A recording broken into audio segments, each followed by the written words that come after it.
Hey everyone, and welcome back. It's Josh here. You see me in my last videos doing my transmission swap and stuff. That's all done. Time to get on to doing the snowmobile. I bought a GPS off of Amazon for around $70, I think it was. It was a refurbished Garmin. I bought this Track Maps card for it, and that shows all of Ontario's snowmobile trails on it. So with that being said, I need to now get a mount for the GPS on here, and I also need a power source for it. So I thought I would make this video to show how we're going to wire up a 12 volt plug to this snowmobile, because you know how batteries are when they're cold, they don't last very long, and you just need a constant power source.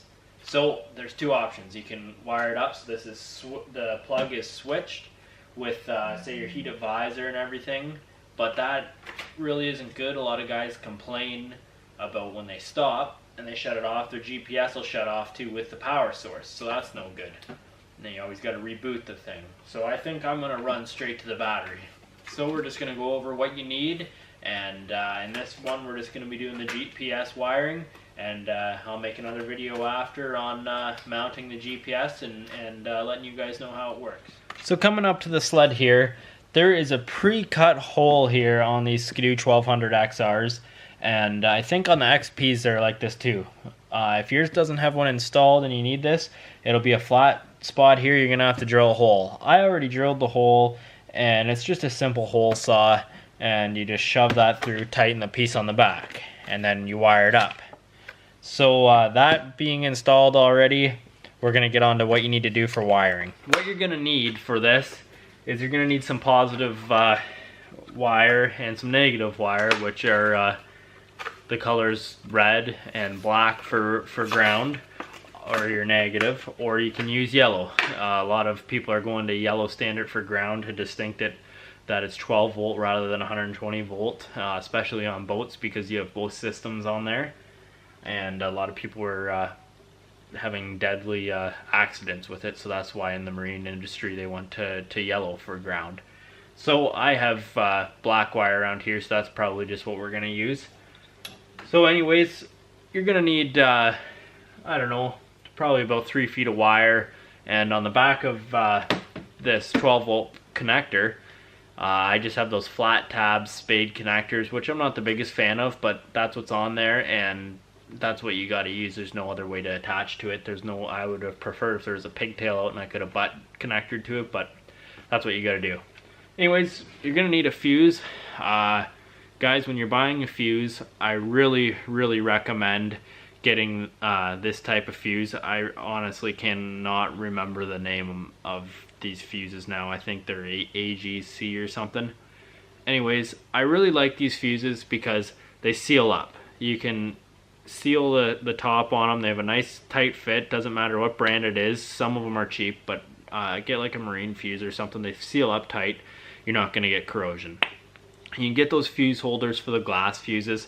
You don't want those. They corrode on the ends, and they just never seal right. And then when you twist them together, so many times I'll have customers come in and they have wiring issues, and you take that fuse holder and you push on it, and all of a sudden their wiring works, and it's because the bad fuse holder is wore, and it's either melted inside or bigger or something from them throwing a 30 amp fuse in where there should be a 5, and it's bigger and nothing will work. So if you get these fuses, they almost never corrode because they just seal up so nice. They're easy to replace. You don't have the glass breaking when you're pulling it apart. This is what I recommend. So I actually just got my GPS plugged to see how much it was going to draw, and I kind of thought about this, and I thought that I'm really not going to be plugging anything else into here. Like on an ATV, sometimes you'd plug a tire inflator into it. It's not going to happen here. I really can't think of what other accessories I'm going to install, so I'm not going to wire it up too heavy, mainly because I have wire around here that'll work, and it's 16 gauge, which should handle 5 amps up to, I forget what it is, 10 feet or something. Anyways, we're only going a couple feet, so you'd probably be fine for more. But says this draws a max of 1 amp, so we're gonna just wire it up with some 16 gauge wire. Alright guys, so I just made up the harness. I figured it'd be kind of boring for you guys to watch me make it, as this video is getting pretty long how it is already. So put an eyelet on one end on your ground, put a flat connector on the other end, a bit of spade or whatever they're called, and then on your power, I chose to put the fuse right at the battery so I know where it is. Put an eyelet on there too, and then leave your fuse out when you're connecting it, so then your end of your wire is not live when you're routing it through. Put another spade on there, a female, and for all your connections, guys, especially on snowmobiles or anything that's going to be out in the elements, especially on the bottom of a vehicle or a boat, use these butt connectors that you can heat shrink on. As you can see here, they heat shrink on there nice and tight, and there's nothing that's going to get in there. So yeah, we'll get to routing this through here. Alright guys, so I got this installed. I actually ran this wire right through the rubber boot here, tightened it up.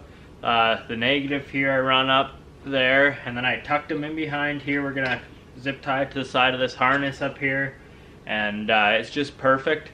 Now you can come in behind and put it on the plug.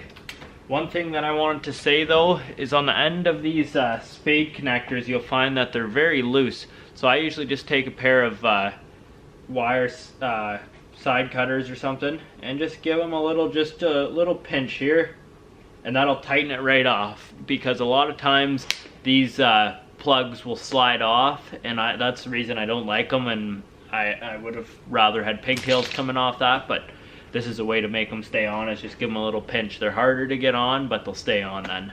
So we'll get to doing that now, and then we'll test out the outlet, put our fuse in, and we're pretty much done. Alright guys, so there's my wiring job up through there. I zip tied it. If you have zip ties on, make sure they are nice and tight so they don't rub. I ran it up through here, onto the wire again, through the wire.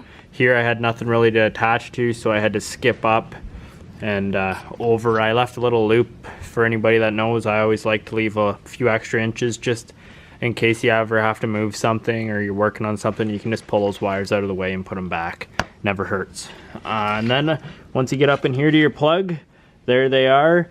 Your ground is on the top one, and the positive, the power side there, is your bottom one. Some light for you so you can see. So now we're just gonna test and make sure it works. You can take your fuse and put that in. They just slide in there. There we go. And now we will take our Garmin plug here and see if we have power. Alright, and there you go. You can see that we got the green light there, and we are powered up. And my next video, if you want to see how I mount the GPS, we will be getting to mounting it up here somewhere. I'm still deciding how I want to do it. Alright guys, that's how to wire up a 12 volt plug to a Skidoo 1200 XR. This is just my way of doing it, and you can do it the switch way like I said, but apparently I've heard of guys having them wired up, switched, and they don't like them, and they switch it straight to the battery because it's always shutting on and off with the sled and their GPS, and in turn shuts off. So this is just for the GPS, and I don't plan on using it for anything else. That's why it's done this way. So as always guys, thank you for watching, and I really do appreciate your support. And if you liked the video and you're not subscribed, please give me a subscribe and hit the notification button, and you'll be sure to be updated when I upload new videos. Thanks guys.